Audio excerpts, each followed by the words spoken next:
was singing, I think probably my favourite of all bhajans, which I may or may not do later, depending on if anyone wants it, which is Allahu Akbar. And when I'd finished singing, I always had this big beef about Allahu Akbar, and I'm sure you all know the bhajan. When I used to go to put a party, they put La ilaha illallah in the middle of the song and at the end of the song, and I loved that.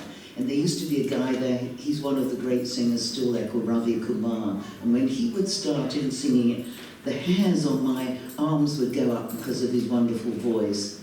And then suddenly, about 20-something years ago, they stopped putting in this La ilaha in the middle of the song. And I didn't know why, because I found it a real hot part of the song.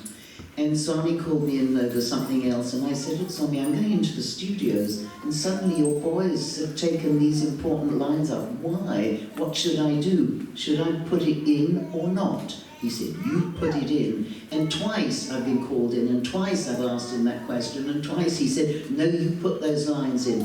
And I've even said this in Puja Party, that Swami is told that the lines should be in, and they still don't sing it right. So I'm only telling you about that. So I'm on stage singing in Delhi, and I'm talking about La ilaha and how these lines should be where they are. And a man shouts up at the back in the circle area, and he said, this gentleman, pointing rather rudely to an elderly gentleman sitting next to him, said, this gentleman wrote Allahu Akbar, and he's very happy that you put in the lines in. Because, you know, as a composer, which he had composed this bhajan, he put the lines in, and most composers don't like people messing up with their song. Now, I still, to this day, don't know why they put this in. Occasionally I ask various students if I bump into them, and they don't know either. But for some mysterious reason, those lines aren't in, and I will always put them in. Anyway, while this man was saying, this man is there, they also shouted from the top, and he also wrote another bhajan that I have sung, and this is one of my favourites, which is Praneshwara Hey. And you know why it's my favourite? It is so simple. Love is God, God is love. Basically, that's it, and we just have to remember the simplicity. I mean, probably 99% of you are all Indian, but I quite often hear a Westerner singing a bhajan, and often we don't know the real meanings of the bhajans, which is a shame. You know, I come from a poor white family. I mean, we didn't have, I was brought up as a Church of England, and so I didn't know all the words, and I had to learn the words, and I know full well Hare, Hara, and Hari are completely different words. And when I made my first bhajan, I'm sure I made loads of mistakes. When I look back, you know, I had to learn things. But we're going to start gently with Praneshwara Hey, and I'm sure you all know it, yes. So I'd like you to sing it in with me so I don't feel lonely up here. Well, of course, I'm not lonely, none of us are, but you know what I mean. Go for it, Sim.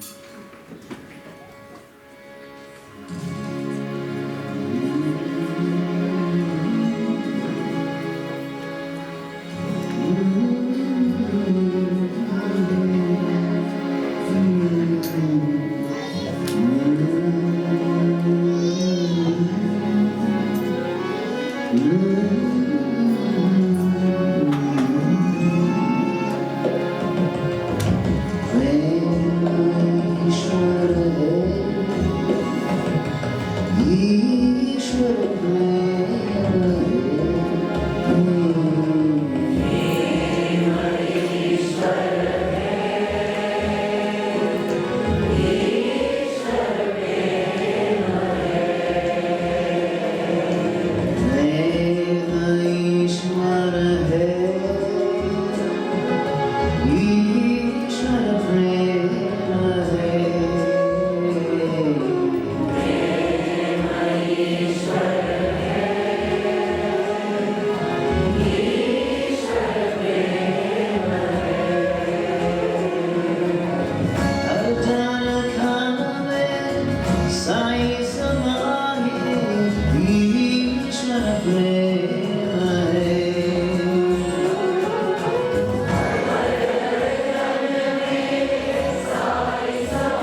Because already, as you notice, I made a mistake, but I did warn you yesterday that I often do make mistakes in the songs that I've done myself. But that song I just love because of its simplicity. Oh, by the way, if you've got any questions anywhere during this afternoon talk, up goes that hand and I will answer if you can think of something good. Now, I'm trying to think of some good stories to tell you. I'll tell you a little story because I know all of you, especially those who've been going to Push a Party for a long time, you will have loads and loads of stories. But when I first went there, when I came back a second time, I had left the first trip promising Swami in my heart, I'm going to be really good. And of course, I'm in the rock and roll business and, you know, music madness and all the things. I wanted to come home and I wanted to come back to Put a Party completely shining and new. And because it doesn't happen like that, Swami had to, in my case, kind of bop me on the head by not speaking to me for 12 years. But he did things in other subtle ways. And I'm telling you this because we have to learn to read the signs. You know, Swami is there sending us messages the whole time. But in my case, it was kind of an obvious message. I go back to Put a Party, well, no, to Whitefield the second time.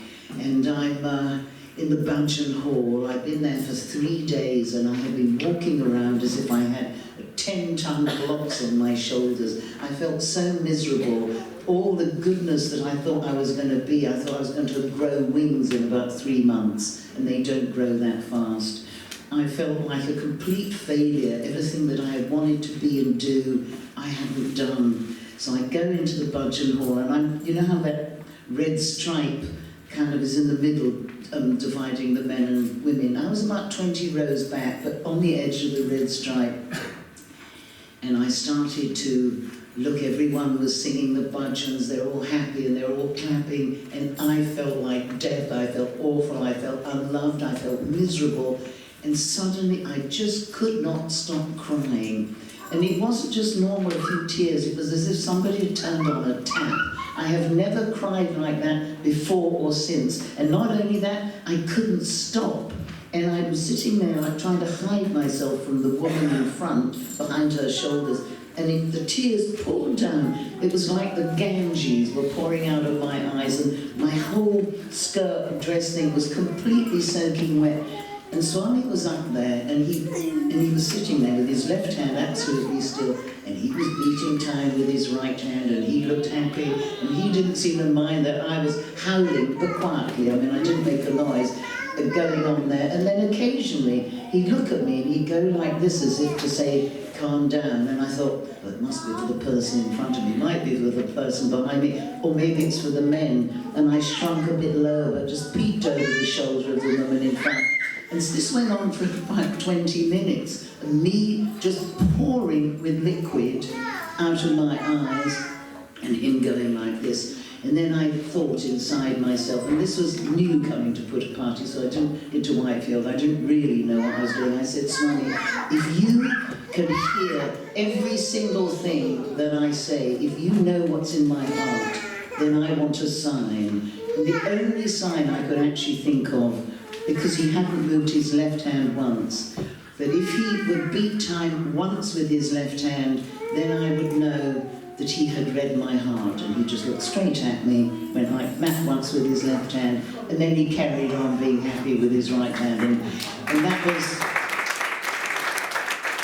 was my first sign that actually he can hear everything. I mean, I've had other signs like that, and I'm sure you've all had, this is such a little, sort of, I could say, unimportant thing, but to me that left me, that horrible English expression, gobsmacked. Because I mean, I was astounded that he could hear me 20 rows back, because it was a heart-to-heart thing. And I think sometimes we forget in the stresses and strains of being here that these little things can really make a big change. And this was the start of me realising that he knew everything that we were doing. By the way, before we started, Ketan came up to me and he said, somebody had asked if you can sway to music. I don't think he didn't mean get up and dance, but feel free to sway, because as you notice, I cannot sit still. So has anyone got a question while I'm sort of waffling on? Nobody wants to know anything. Oh gosh. Oh, yes, you had a question from earlier. Yeah. First time, the first time I met you was in Russell Square, about 12 years back. Okay. 12, 13 years back, and your whole voice filled up the whole auditorium there, and you brought in very good energy. So, and when other people got older, you actually became younger. Mentally, maybe. Seriously, I have got 2 photographs to compare. So, my question to you is, how did you channel Swami's energy into your own life? Well, you know, the one thing that is so clear to me and that struck me immediately is the goodness of Swami. He's only ever done things for our own good. And sometimes people have said, you know, not devotees, have said things that really anyone else would be upset about. But Swami, for me, is total and utter goodness. And I think it's important that we try and live by his teachings. I mean, I'm not very good at reading stuff, and, you know, I can read something and it'll go in one eye and straight out of my brain or my ears. But when you feel it, and this is what I would always feel, is feel something from him. It made me realise that we're back to love all, serve all. I mean, I have to meet people that sometimes don't do the best things in the music business, whether it's to do with just the way they treat you. God knows, in the 60s and 70s, being a girl in the music business, they often treated you like you were just some dumbbell, and I had to put up with things because that's how it was then. But to only see the goodness in other people, and even when somebody does something that maybe could be considered not good, only see the goodness. And that is my goal, and I think that hopefully keeps me youngish. The other thing is I do try to go swimming every day, so, and while I'm doing, I do kind of water exercises on all of this stuff. I'm not doing up and down Olympic laps, but I know that if we don't keep our body as strong as we can, our brains won't be able to stay clear when we get older. This is the older voice of experience speaking to you now. Just keep healthy, but think good thoughts. And love your enemies if you can. It's quite difficult sometimes. When I was a child, there was one book that I got given, I think, by my mother called The Bull That Was Terrifico, and it's out of print. I keep thinking I must do a talking book of it. It's for children, and it's all about loving your enemies. And this book has stuck with me my whole life. And so it's very important what you give to children, because they're going to take in good stuff, which means don't leave them alone with these blasted screens where they can look at all that garbage that comes up on the screen. I'm so horrified with this modern world. It's dreadful. If any of you have children, you should be worried, actually, because I'm worried when I see what's going on. You know what? I get on the underground in London, and even when I've been with a walking stick or a bus, and there are these priority seats for the so-called cripples, as I call myself, and I could be standing right in front of some youth of 17. He won't offer me the seat. It's not that he doesn't want to. He doesn't A, think, and he doesn't notice, because he's just doing this. So I would suggest to anyone, just don't do this in public. Throw it away. I'd eliminate all this nonsense, and I have a feeling that Swami, he did once say he didn't like mobile telephones, and he never said anything for no reason. Put yours down. I know we all need them in a way now. Time has moved on. I think I'll sing a song for you now called In the Garden of Heavenly Peace. And this is one that you can tell I wrote it about being in Prashanti Nilayam. And it wasn't always easy being there. You know, when I first got there, and for some reason, every mosquito in Puttaparthi seemed to take a liking to me. And I once went to the accommodation office and begged for a room, because by this time I was back in the sheds. And you had great company with the girls next to you, and I've never forgotten the women that were with me in the sheds. But I will tell you a quick story before I do In the Garden of Heavenly Peace. I'd left Whitefield, and I took a taxi with a guy who'd never been to Puttaparthi before. I knew he was an Austrian. And while we were in the car, halfway there, and it used to take about 5 hours in those days to get to Puttaparthi, no super dual highway like there is now. And just for some reason I was thinking, I don't feel something's not right in the car, something's not right. And I grabbed my bag and I said, something is definitely not right. It felt lighter. So I looked in my bag, and we'd already been in the car for 2 hours, and I saw to my horror, no passport and no ticket. And I must tell you that if you can lose money in India, that could be theoretically replaced. You do not want to lose your passport, and your ticket probably you could get back, but a passport. So I had two choices. Either go back to where I'd already done the idiot check in the room where I was sleeping, or go on to Puttaparthi and Swami will find it. And the reason I was able to think that was I'd just finished reading one of those earlier stories about an Indian couple who'd gone to Paris, I think, and they'd opened their suitcase and they couldn't find their traveller's checks. And I'm sure you all know the story. They couldn't find something really important, either, I think it was passport as well. So I thought, right, I'm going to have to trust Swami on this. So I get to Puttaparthi, and I try and register. This was before they were doing things in computer. It took forever when they write everything out. And I said, I can't give you my passport because it's disappeared. And instead of having any sympathy shown to me, I got barked at by a furious man on the other side of this book, saying, well, you can't come in, you must go to the police. Now, another thing you never want to do in India is go to the police. For whatever reason, because you're going to be there for hours. So I walked out of the accommodation feeling so depressed, thinking, what on earth am I going to do? And as I stepped outside, there were a group of Austrians, and they knew me, and they were all in the shed, and they took pity on me, because that's where I'd had my hit with Move Your Body Close to Me, so they knew I was a singer. They said, they'd come and join our group. They won't check that there's one extra person, because we're in the sheds. I was so grateful. I followed them, but I didn't have a bedroll, I didn't have a mosquito net, I didn't have anything, because I was so shaken and shocked. I literally was shaking. So these Austrians they said, oh, well, you go in there somewhere and get lost in the ladies' crowd of a shed. So I lay down, thinking, well, at least when I can get up early at 5 o'clock and do Omkar in the days when you could go around just the mandir, you didn't have to go around the whole of what feels like Puttapati, but certainly inside. And I slept badly, of course. I was being eaten alive by mosquitoes. And what I thought was the time to wake up for Omkar, I thought, no, I couldn't see anything in the dark because I didn't have a torch with me, because I'd somehow thought erroneously I'd be in a room somewhere. And I rush out to sit at the back of the mandir where people used to line up. And when I get there, the place is absolutely deserted, except for one old crone, sort of asleep, covered in a kind of cloth, because it turned out to, when I finally could find a light, it was 3 in the morning. I was 2 hours too early, and I thought, oh God, I can't go back into the shed because I will never be able to find my spot.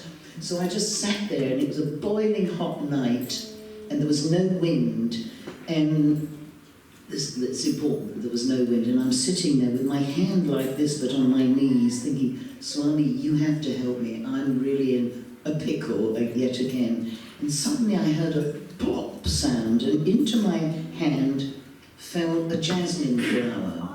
And I looked around. I mean, it wasn't like Swami was leaning out of a window. There was no wind, and there was no jasmine trees near where I was sitting. There was no way a jasmine flower could have landed there. And I thought, well, he's bound to come out, and maybe he's going to go, here's your passport.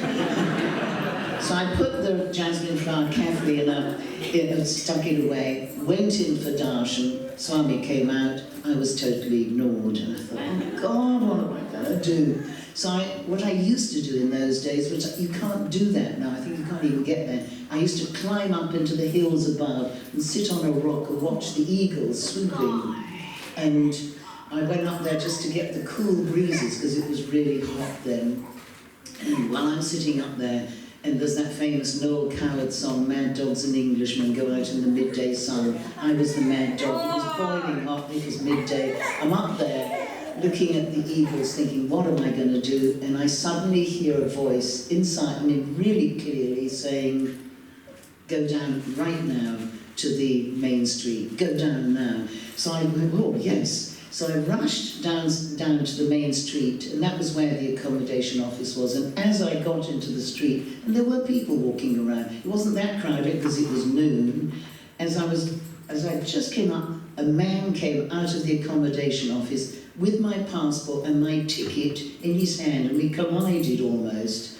He said, is this yours? He said, I've just been in the passport office, or the accommodation office, but they said there's nobody here by that name because I wasn't registered. He said, I was just thinking what to do. I said, yes, it's mine, let me have a look. And I had a little look, yes, it was mine, and the ticket was right, and I looked up to thank him, and he'd gone. So, that's another little Swami miracle. Anyway, let's carry on with In the Garden of Heavenly Peace, a little bit of music.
jasmine flower, and this fragrance touches everyone. When all souls unite to become part of the whole, in the garden of the soul.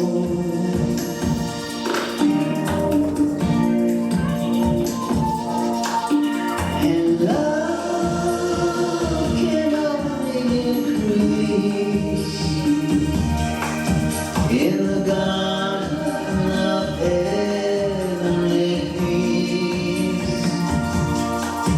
And love can only increase in the garden of heavenly peace.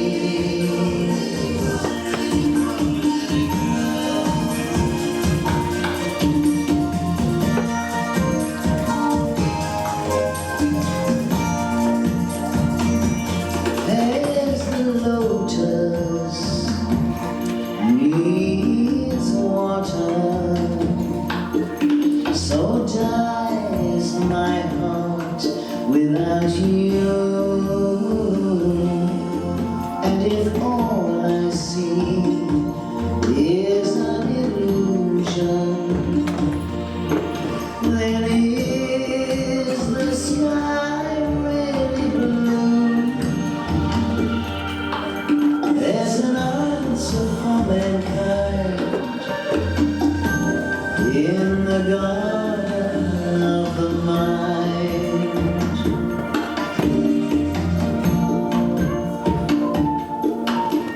And love can only increase in the garden of heavenly peace.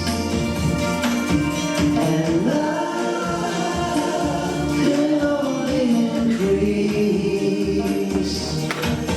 in the garden of heavenly peace.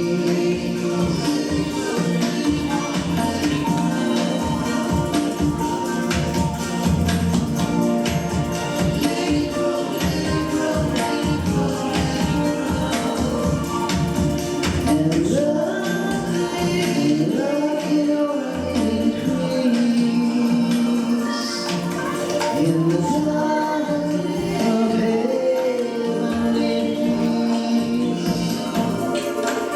In Prashanti Nilayam,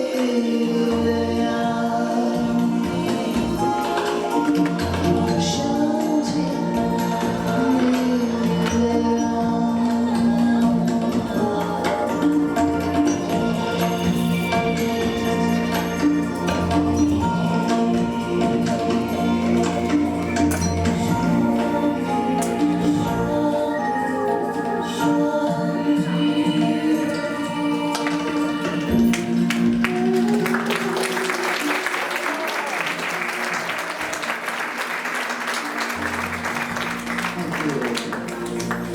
So, I had a good time writing that song actually, because Swami often said that we are like seeds, sprouts. He's here to give us water with his love, and we are to grow into special flowers that can go out and hopefully change the world just by our being. And it's so kind of important.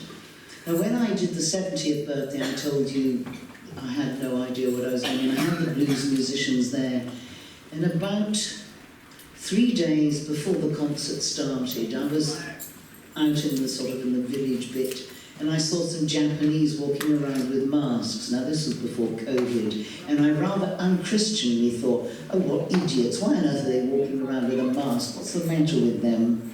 And they were obviously trying to avoid getting sick, because a lot of people get sick in Puttapati. And within about 2 hours, I got the most horrendous flu. I shouldn't have thought bad things about the Japanese. I felt so awful. I was pouring with sweat. I felt like dying, and I had no voice. I mean, I had absolutely no voice. I couldn't say a word.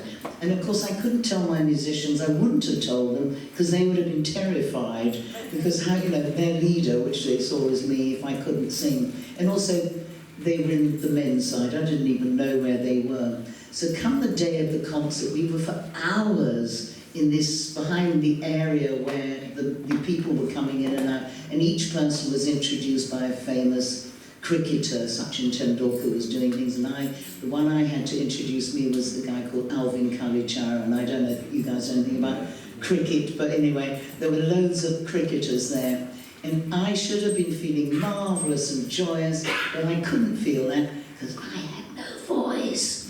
And I'm thinking, how am I going to sing? And Swami's sitting in the Shanti Vedika looking at everyone, and I'm sort of over there. And it was about half an hour before I was allowed to go on and do my bit, knowing that they were going to hate me for doing the blues as well. And I said, Swami, you have got me here, you've got me in this mess. I have no voice. If you are going to let me sing or give me something to sing with, please at least just look at me. And he went like that. And he looked at me. So I sort of knew that something would be saved, but I didn't know what. And then I couldn't tell my musicians. I just carried on as if I was wonderful and in good shape. We went out on stage, and I somehow staggered through that whole blues performance with, I would say, 60% of voice. But, you know, with blues, it doesn't matter if you're kind of scratchy and husky. And anyway, nobody knew what music I was doing because they weren't used to it. So when I was asked to come back with my musicians for the 75th birthday, that was a whole different thing. Was anybody in the stadium for the 75th birthday? Oh, nobody was there. Well, okay. Oh, well, Sheena was there. But I had about 6 or 7 musicians with me. And again, musicians that I had were not interested in Swami. They were there because I offered them a gig, and actually to make it a sweetener, I got them some paid concerts in Bangalore. So they came to do that. But I'd organised everything, and I got them, you know, nice kurta pajamas in nice pastel shades. They all said, well, we don't want to wear white. They were absolutely adamant that they were... You're holding up your hand. I've only got 3 minutes left. Good Lord, are you serious? I misread it. I thought I had to do an hour. Oh, well, I'm going to stop waffling then. Well, I'll cut to... Oh, God! I should really have looked at the programme a bit better. Well, I better cut to the chase, actually. It basically... now, that's thrown me completely. What can I finish with? Oh, no... Well, basically the whole concert went well, but again, the moment the thing was over, off my musicians went, and I was left, and I did get to see Swami. No questions? Nobody's got anything to ask me. I was going to ask you a question. Well, Yvonne's got a question, tell me. When you, the very first time you ever went to put a party and you were sitting outside, not knowing what to do, can you tell us that story? The very first time. Well, I can't because I haven't got any time, and I probably should finish on a song. I'll have to tell you that privately. But I can tell you because if you don't know what you're doing and you're not brought up in this culture, God knows it took me ages to get out of Shalva Kameez with a dupatta. Swami used to come what I call backstage and into the mandir to make sure that my dupatta was pinned correctly, because he didn't want me going, hello, and swaying and everything falls away. I wouldn't have cared, but the audience would. And then after the 75th birthday, he gave me 8 saris in 1 week. Wow. And that was my message, get this blasted woman a bit more feminine. Even so, he still used to come and check that I was pinned correctly. How embarrassing. And of course, he sometimes gave, well, I have got a fabulous collection of really the heaviest of silk things, you know, marvellous saris. but they're a nightmare to singing because I like to kind of sway and sing. And inside the sari, it's like a sort of wearing armour. I move, but it doesn't, so I'm moving and nothing happens. It's a very weird feeling. But in these 8 saris, he also gave me a red, he was giving them out to the teachers, and he gave me a red sari, and I took it back to the place where, the house where I was, and I said, Swami's just given me a nylon sari. Ooh, it's nylon. I don't wear nylon. Is he off his rocker? And do you know, to prove the point, he gave me the same sari the next day. So I've now got 2 red nylon saris, which I do sometimes wear in Puttapati. If I see another one wearing it, I know it's one of the teachers. Well, gosh, I hadn't realised it was only half an hour. 3 minutes, I think. Sieng, you better listen to this. Let's finish with The Whole Universe. And this is a song, I think I have sung it once in Puttapati, but quite a few years ago. And I took little bits from the Upanishads, because let's face it, there's so much wisdom there, and I put it into words, and let's hope I could not make a mistake. Now I thought I had a nice hour to sit back and chill and just chat away. No, thank you, Swami, for knocking me off my comfortable spot. Right, let's do The Whole Universe.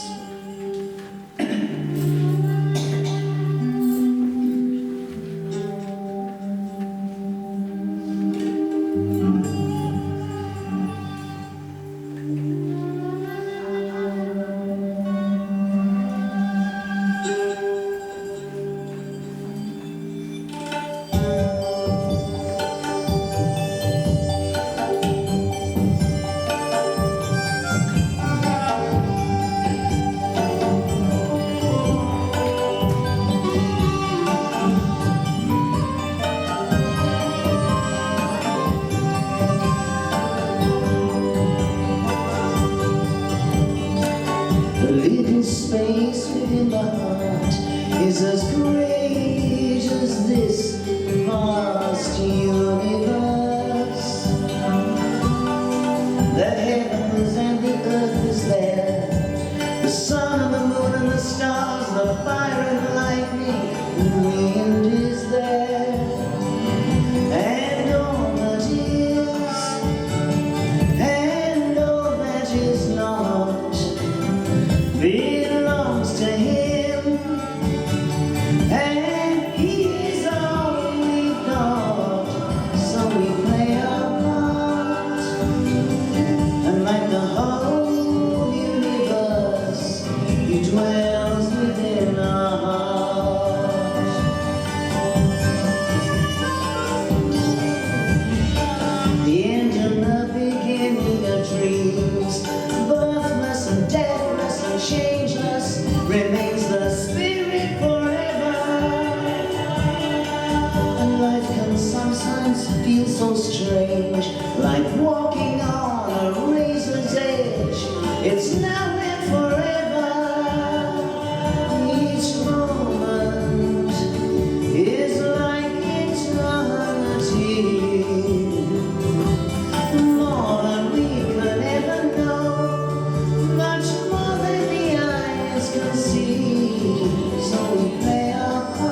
the splendor of this mighty being until the day we die. We play our part, and like the whole universe, He dwells within our heart.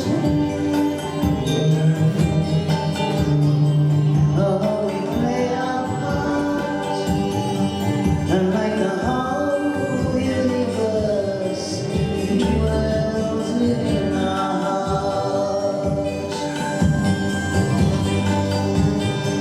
And like the whole universe, He dwells within our heart.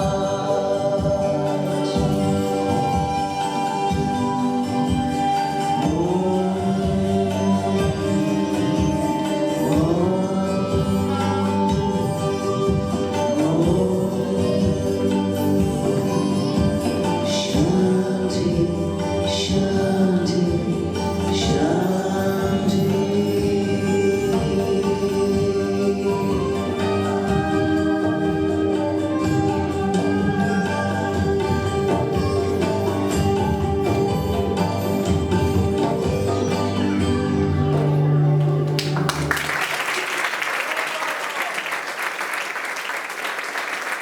Thank you. I must say one quick thing. Sorry, kid, and I'll be really quick. Swami once said that within us, if we make a prayer, it's okay to make it from the heart, but if we make it from that special place that's even deeper, the heart of hearts, really from the deepest part of your soul, if you think of Him and pray to Him, He cannot refuse to come to our help. He is there for us always. Thank you, and Sarah.